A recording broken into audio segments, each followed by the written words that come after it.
ce soir chez Mayer Braun pour cette soirée qu'on a appelée Get Ready.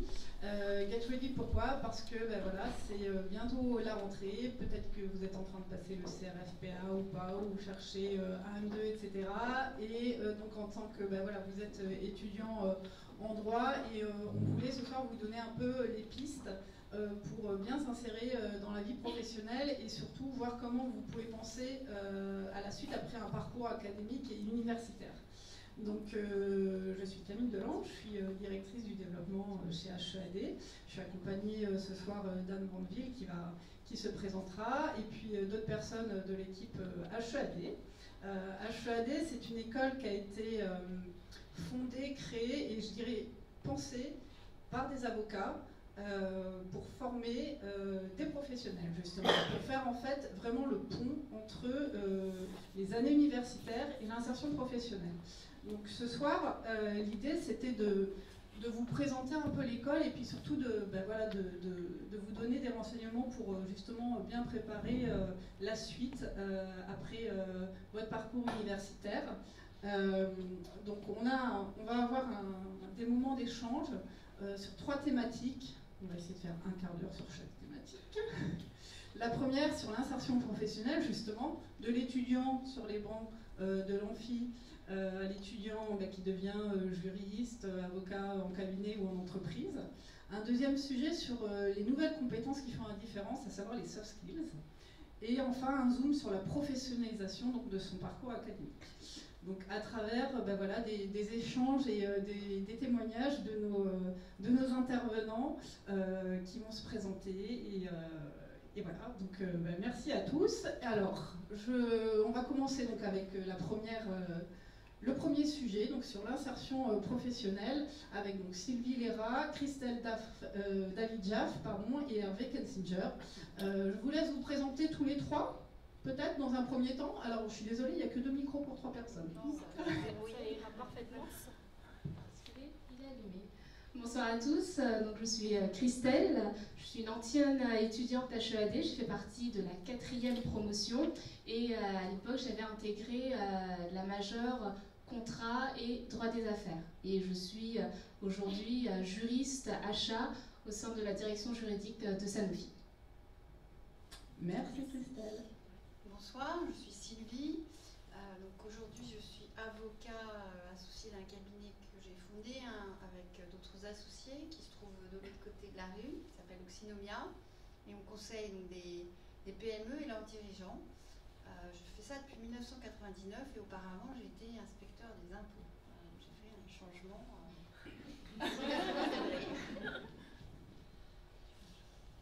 Bonsoir, Hervé Kensicher. Donc, je travaille dans cette belle maison en finance. Je suis avocat depuis fort longtemps. Et je participais à la création de HEAD, avec un projet passionnant, ainsi qu'à la définition de sa charte pédagogique. Et j'enseigne 2 cours à l'école qui sont rédaction contractuelle et financement, qui sont des cours très simples et sympas, n'est-ce pas? Oui. On en garde un bon souvenir plusieurs années après. Voilà, alors justement Christelle, effectivement, vous aviez suivi la majeure coordonnée par Hervé, contrat d'affaires. Alors justement, est-ce que vous pouvez nous expliquer un peu votre parcours? Alors, donc aujourd'hui, comme je vous le disais, je suis juriste d'affaires achat au sein de Sanofi.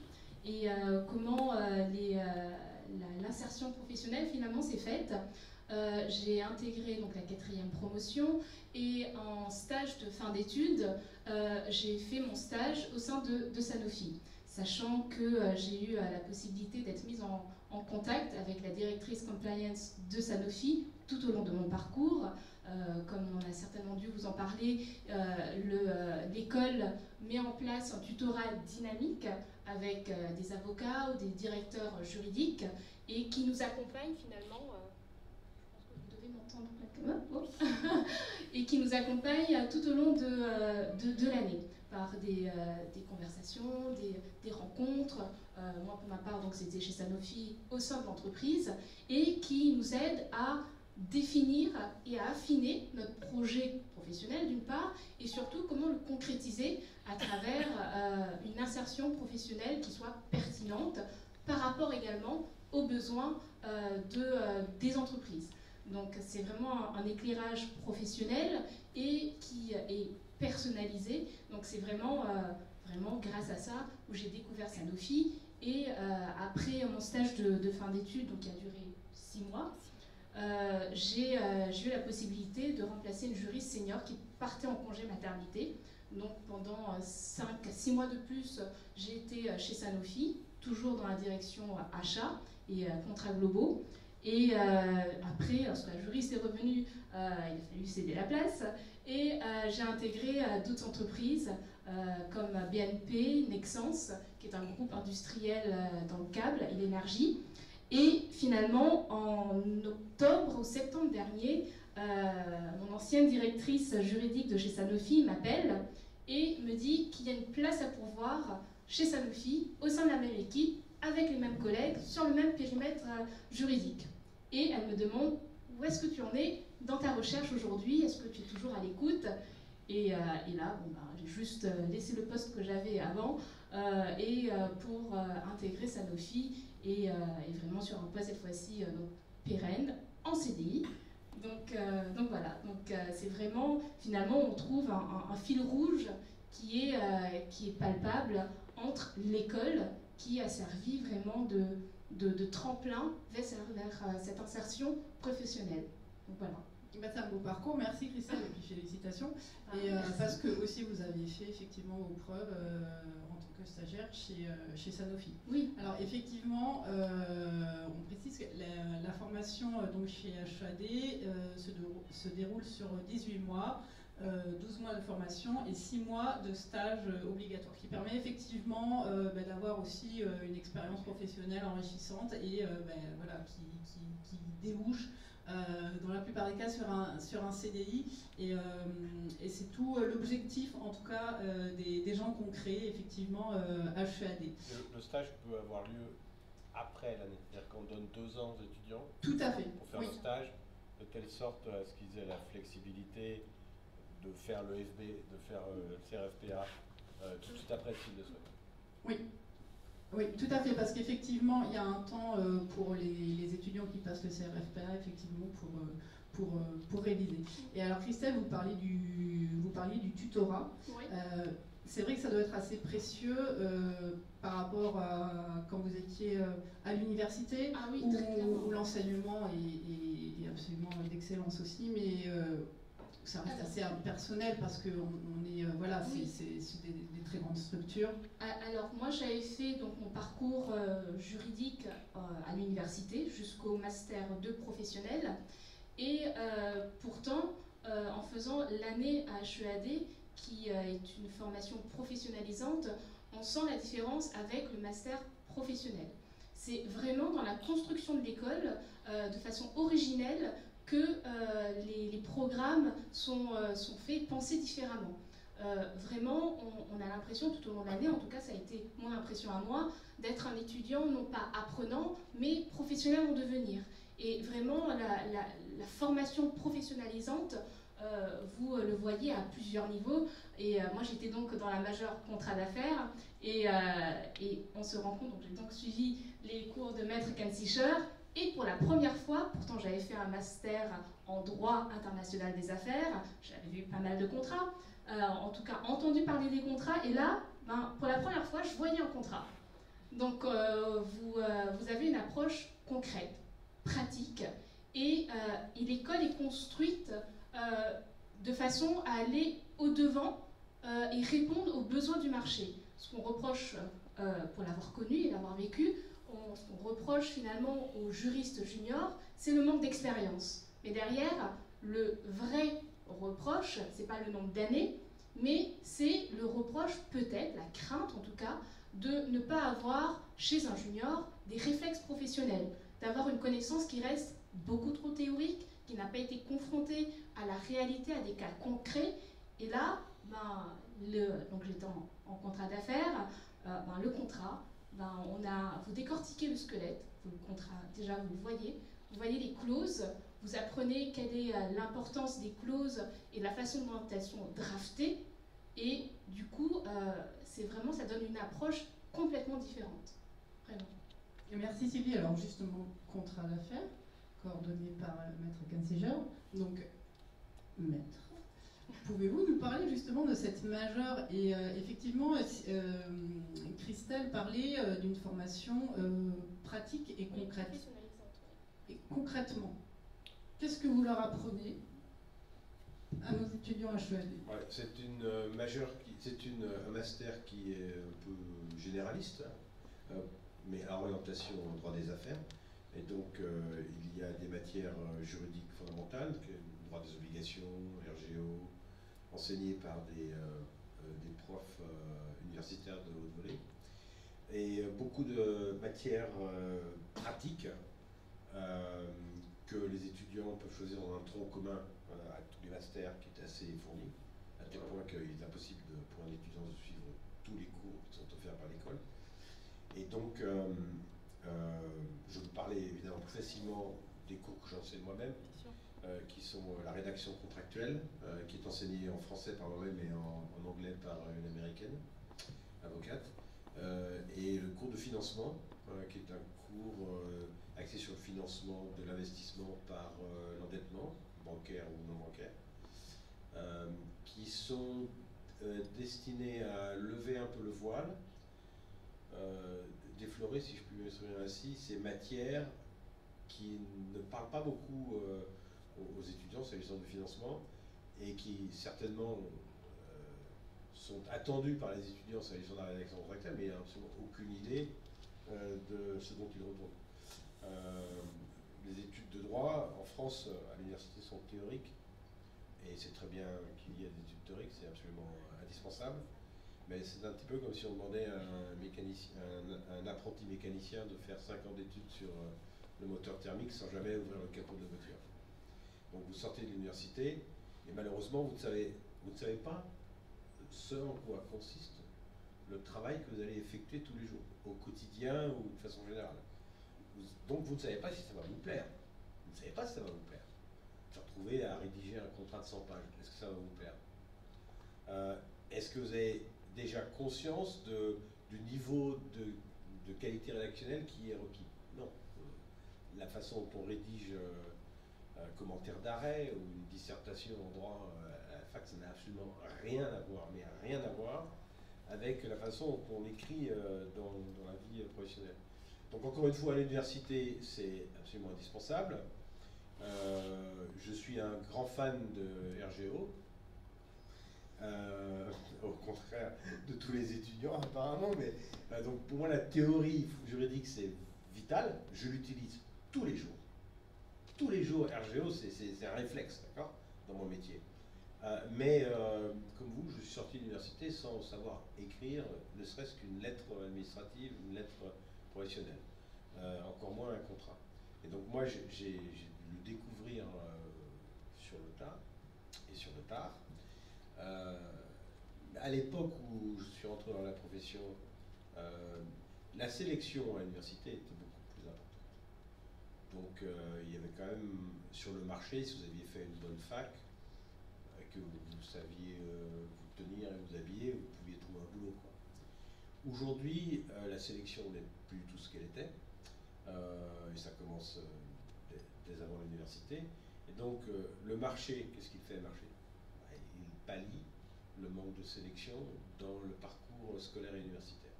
Et il le fait comme le marché le fait, c'est-à-dire sans état d'âme, avec beaucoup de force. Donc vous sortez de l'université, vous n'avez absolument aucune idée de ce qui se passe dans la vie professionnelle et vous vous retrouvez avec des milliers de concurrents. Et donc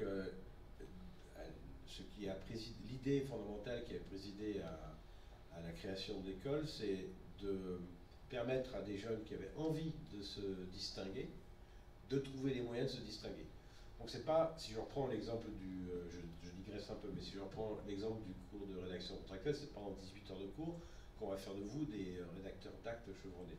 Par contre, ce qu'on peut faire, et ce qu'on fait, c'est de vous familiariser avec la technique de la rédaction contractuelle, de telle sorte que lorsque vous ferez votre stage qui suit l'école, qui peut être d'ailleurs un stage commun avec celui du CRFPA, vous allez très rapidement impressionner les gens pour qui vous travaillez, parce que vous aurez déjà des réflexes de rédaction contractuelle que les étudiants qui sont vos concurrents n'auront pas. Et en outre, au stade préliminaire, avant d'avoir votre stage, il faut d'abord le trouver. Et l'expérience montre que la spécificité de l'école se retrouve dans le CV si vous suivez la méthode qui consiste à indiquer dans votre CV, au verso de votre CV, quels sont les cours que vous avez suivis à la HEAD et qui vous les a enseignés. Il se trouve que en tout cas je parle pour le cercle des cabinets d'avocats, il y a forcément d'abord l'intitulé des cours va intriguer les recruteurs, ils vont dire tiens, rédaction contractuelle, analyse d'un bilan, ce genre de choses, ils vont dire ça c'est intéressant, c'est pas ce qu'on fait à l'université, ça m'intrigue.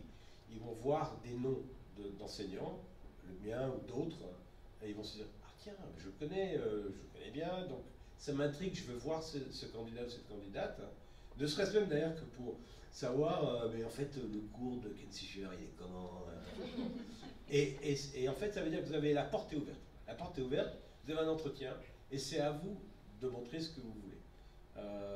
Les étudiants qui arrivent à HEAD, moi je les appelle les bébés. Ils arrivent au mois de septembre, sont des bébés, ils ont 5 ans d'études, mais ils ne savent pas ce qui va arriver par la suite. Et personne, malheureusement, personne ne leur a dit attention, c'est dur là-dehors. Attention, il y a de la concurrence, c'est une foire d'empoigne. Et on voit, après 9 mois à l'école, que ce sont devenus de jeunes professionnels prêts à affronter le marché. Voilà, c'est ce qu'on fait à l'école. Donc c'est très pratique. Je n'ai pas répondu à votre question, mais... Si, parfaitement. Alors justement, Hervé, c'était très intéressant. Vous parlez de ces cours pratiques qu'on va leur donner. Alors justement, Sylvie, en tant qu'avocat, vous avez eu des stagiaires d'HEAD. Est-ce que Hervé dit vrai? Complètement. Tout à fait vrai, effectivement. On a affaire à des étudiants qui savent beaucoup plus se mettre en avant.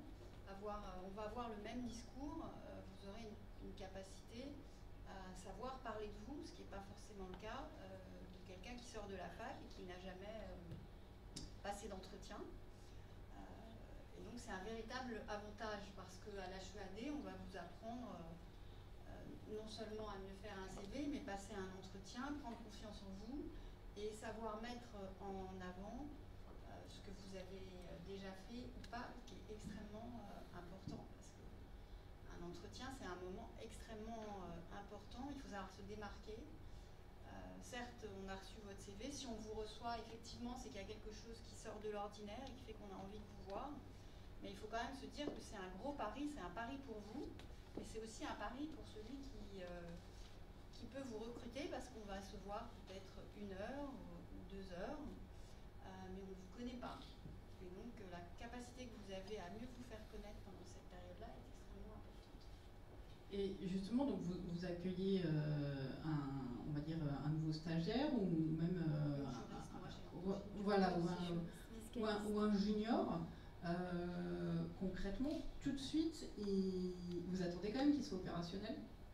Alors, quand vous embauchez un junior, non, vous n'attendez pas de lui qu'il soit opérationnel. Quand on dit. Oui. En revanche, c'est pas la même chose de recruter quelqu'un qui en est à son premier stage, par exemple, et qui n'a jamais mis les mains dans le cambouis, si je puis dire, et quelqu'un qui, par exemple, sait manier un tableur Excel, et déjà aussi familiarisé avec le fait de rencontrer des professionnels. C'est quand même assez important. Ça facilite les choses beaucoup. Moi, j'ai eu des expériences enrichissantes avec les stagiaires ou juristes qui sont venus à l'HEAD. J'étais très contente du temps qu'on a pu passer ensemble. Et j'ai aussi beaucoup apprécié je trouve que recruter les étudiants via HEAD, c'est plus confortable que pour moi que si je le fais en recevant simplement un CV et si j'ai envie de voir quelqu'un. Pourquoi? Parce que j'ai deux possibilités. Enfin, soit par exemple, j'ai parlé à Anne d'un poste qui s'ouvre chez nous et elle m'envoie des CV. Si je retiens le CV, j'ai déjà la possibilité, avant ou après avoir reçu l'étudiant, d'obtenir des informations supplémentaires de la part de Anne. Puisque voilà, vous avez tout le cursus que vous avez passé à l'école. Et donc la HEAD vous connaît. Je peux être rassurée, par exemple, sur vos qualités techniques. Les notes que vous avez pu avoir dans les différentes matières de la majeure que vous avez passée, c'est une information importante, intéressante, que j'aurais pas si je prends quelqu'un qui sort de la fac, mais que j'aurais grâce à la HEAD. J'ai aussi eu, parce que soit en tant que tutrice, soit parce que je participe au jury, soit de recrutement, soit aussi de rapport de fin d'études, j'ai la possibilité finalement d'avoir eu en face de moi l'étudiante que je vais finalement recruter. Et j'ai par exemple eu, j'ai eu une stagiaire que j'ai d'abord découverte en lisant son rapport d'études, que j'ai reçu d'HEAD. Je l'ai lu, je m'en suis fait une certaine idée en lisant son rapport et la manière dont elle écrivait plus ou moins bien, soyons clairs. Mais c'est important aussi ce que vous écrivez, hein. C'est extrêmement important, il faut passer du temps, vous en êtes à le rapport de fin d'études, vous n'en pouvez plus, peut-être c'est la fin de l'année, vous en avez assez, mais c'est extrêmement important parce que la communication écrite, c'est l'image que vous donnez de vous-même et on se fait une idée de vous à partir de ce document-là. Donc quand elle a soutenu son rapport, c'était pas du tout la même personne que celle que j'avais imaginée en lisant son rapport de fin d'études. Et puis ensuite, l'interview que j'ai faite d'Anne au sujet de cette personne, etc., m'ont convaincue pour que je la prenne en stage. Elle a fait un très bon stage chez nous, et ensuite elle est partie dans un cabinet à Luxembourg, et pour la suivre sur LinkedIn, elle fait quelque chose de vraiment très très bien. Je suis très contente pour elle, et elle le vaut bien. Vous avez un autre exemple à côté de moi, mais vous en aurez beaucoup, il y en a beaucoup dans la salle, j'espère que vous parlerez un peu les uns avec les autres. C'est quand même c'est une vraie chance pour vous, mais aussi pour ceux qui vous recrutent. Très bien, bah écoutez, merci à tous les trois, merci Christelle, merci Sylvie, merci Hervé. On va pouvoir passer, oui on peut les applaudir.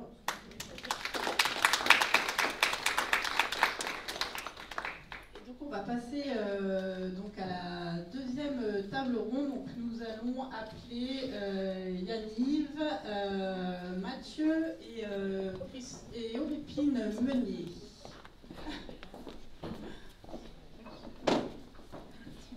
Donc ce deuxième sujet, on a commencé déjà à l'évoquer voilà, sur le premier débat, à savoir les nouvelles compétences, les soft skills. Metcalfe vous disait, on a un tronc commun théorique qui effectivement est primordial parce que c'est pour aussi parfaire effectivement vos connaissances juridiques, mais il y a aussi d'autres matières, donc des soft skills qui sont beaucoup plus pratiques et qui sont destinées à vous rendre opérationnel en entreprise. Metcalfe a donné un très bon exemple avec la rédaction de contrats par exemple. Donc je vais laisser vous présenter tous les trois avec toujours les deux micros, en parlant bien dans le micro. Bonsoir Yanniv. Bonsoir. Bonsoir. Donc Yanniv Gilkel, j'étais étudiant de la première promotion à HEAD. Et j'ai ensuite, je suis d'ailleurs parti en Australie grâce à l'école HEAD, peut-être que vous aurez l'occasion d'en discuter, mais on a des partenaires aussi à l'étranger. Et actuellement, je suis avocat collaborateur chez Paul Hastings en financement. Merci Yanniv. Je suis Aurépine Meunier et j'ai la chance de diriger les programmes à l'école HEAD, et ce depuis la fondation. Je remplace en fait Christopher Ménou, qui est un professeur très apprécié à l'école, et je ne lui arrive pas à la cheville, mais il a eu un contretemps ce soir, et comme les soft skills me tiennent à cœur, c'est moi qui le remplace. pas forcément avantageusement, mais en tout cas, je suis là et je suis contente d'y être. Merci Wépine. Bonsoir, donc moi je suis Mathieu Gallian. Je suis associé d'un cabinet qui s'appelle Hydric Struggle, qui est un cabinet de chasse de tête global. Je fais ce métier depuis une douzaine d'années. J'interviens à l'école pour donner des conférences sur la vie professionnelle au-delà des études de droit. Voilà, et avant ça, j'ai eu une vie un peu discursive. J'ai commencé par des études de droit et d'école de commerce. J'étais producteur de dessins animés, de jeux vidéo, puis patron de presse et de médias, puis producteur de spectacles vivants et de télé-réalité, et chasseur de tête depuis 12 ans. Un beau parcours. Merci Mathieu. Alors, Aubépine Meunier, directrice des programmes chez HEAD, justement, est-ce que vous pouvez nous donner des exemples de ces soft skills qui sont enseignés dans ce master droit et pratique des affaires, rédaction contractuelle, management, marketing, toute prise de parole en public, toutes ces petites matières en fait, qui vont faire vraiment la différence et qui vont faire un juriste complet au sein d'une entreprise ou d'un cabinet. Oui, absolument. Donc, les étudiants généralement arrivent effectivement de l'université avec une tête qui est assez bien faite sur le plan conceptuel. Mais ce qui fait la différence, c'est pas forcément ces diplômes et votre aptitude à raisonner en droit de façon abstraite ou de façon très concrète. Ce qui fait la différence entre deux juristes, c'est la personnalité. C'est-à-dire, c'est ce qui vous rend unique. Et la personnalité, après, elle est fondamentale parce que c'est ce qui va être repéré principalement par un recruteur. Et c'est ce qui va permettre effectivement aux jeunes juristes juniors de s'épanouir dans une équipe de travail. Et cette personnalité, c'est un terrain qu'il faut travailler. Puisque arrivant de l'université, souvent les étudiants ont du mal à prendre conscience de leur unicité. C'est-à-dire qu'ils ne savent pas en quoi ils sont uniques et pourquoi ils sont uniques et que mettre en valeur. Donc on a décidé d'orienter effectivement HEAD sur ces aspects-là. Donc vous avez à la fois des soft skills qui permettent de travailler la personnalité au sein de l'école. Alors ça peut être de l'art oratoire, ça peut être des techniques de médiation, ça peut être aussi des cours d'analyse des personnalités, des cours sur la conduite d'un entretien difficile, des cours sur le travail collectif. On essaye de vous faire prendre conscience de ce que vous êtes et de vos aptitudes à aller vers les autres, à vous connaître vous-même, mais à connaître aussi les autres, pour pouvoir établir des rapports commerciaux, cordiaux, mais aussi efficaces avec les personnes avec lesquelles vous serez susceptible de vivre au quotidien dans un environnement professionnel. Donc travail sur la personnalité et aussi travail sur un certain nombre de compétences qui sont assez peu exploitées à l'université, qui consistent à faire du juriste un homme ou une femme d'affaires, c'est-à-dire quelqu'un à qui on peut demander autre chose qu'un raisonnement juridique. Et ça nous paraît aussi fondamental à l'école, de faire prendre conscience à un juriste qu'il n'est pas que juriste. Et qu'il peut être aussi, qu'il peut avoir une âme de commercial, qu'il peut avoir une âme de négociateur, il peut avoir un esprit d'audace, une capacité à créer, à renouveler la pensée, à être innovant. Et pour ça, il faut effectivement lui ouvrir un certain nombre de cours qui traditionnellement sont proposés en école de commerce, mais dont on trouve à HEAD qu'ils trouvent pleinement leur place dans un cursus juridique. Donc ça peut être des cours de compta, ça peut être des cours d'Excel, d'analyse financière, ça peut être des cours sur le leadership, ça peut être des cours sur l'innovation. Bien sûr, ce sont des cours qui sont à la carte et qui ne sont jamais obligatoires.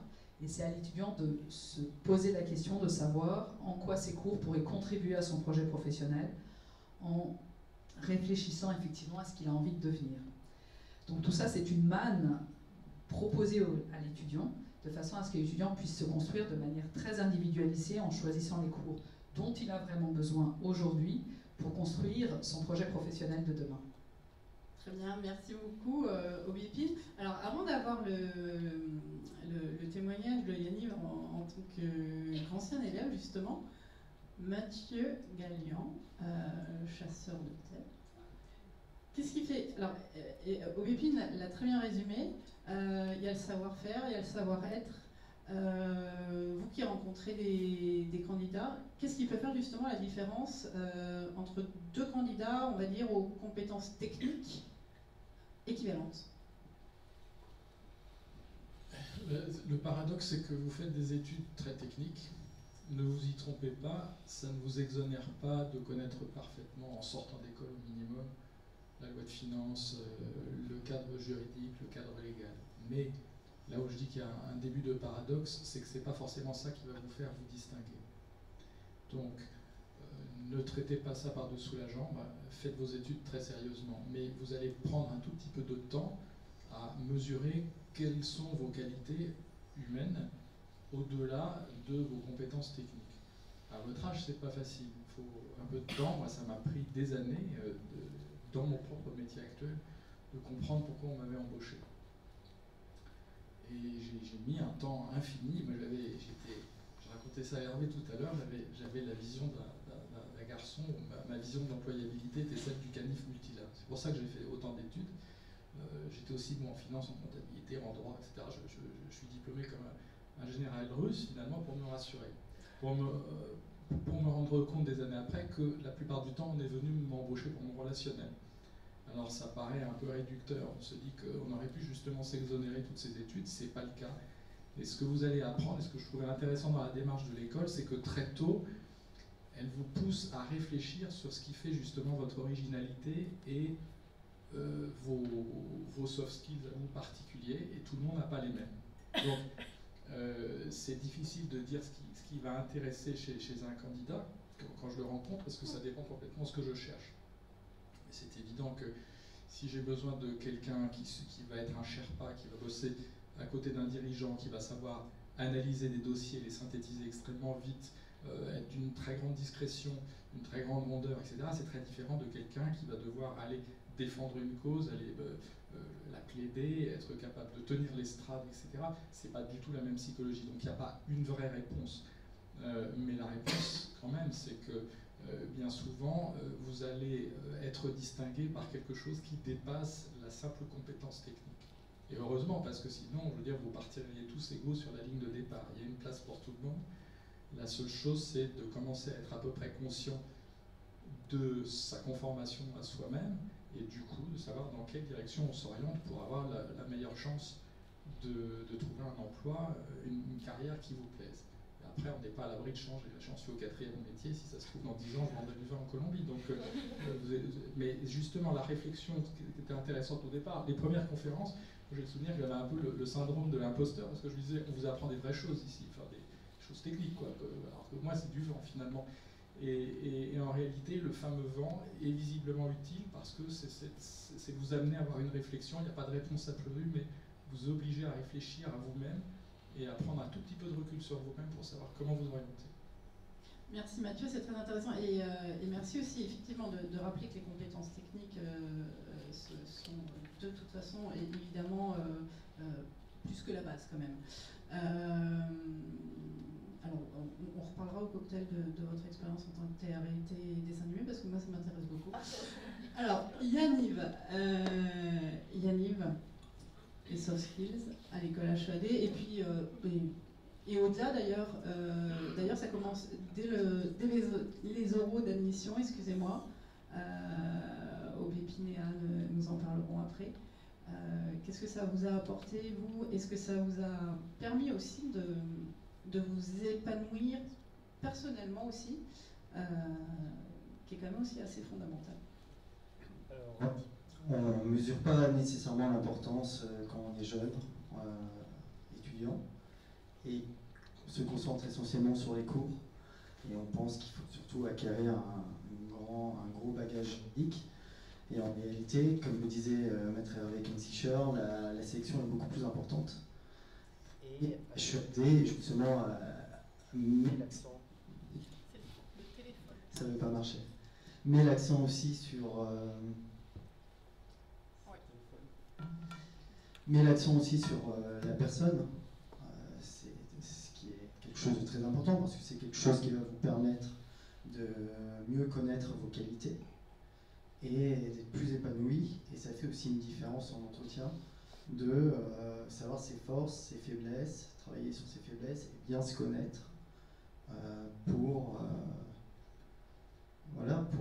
trouver un job qui vous correspond.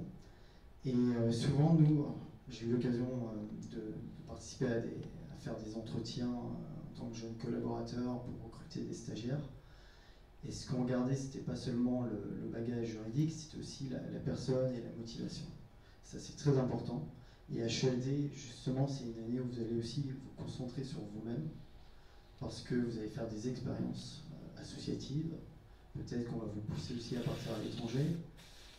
Vous allez faire des procès simulés, vous allez participer à des challenges, vous allez vous ouvrir aux autres, et aussi, c'est en s'ouvrant aux autres qu'on apprend aussi à se connaître soi-même, et ce qui va vous permettre de vraiment grandir dans un contexte très épanouissant et très bienveillant.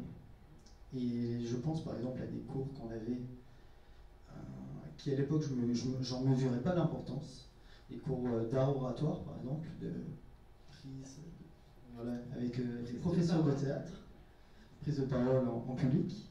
Et ça va vous permettre aussi d'apprendre à aménager votre stress, et c'est toujours très utile par exemple en entretien, et même dans le travail.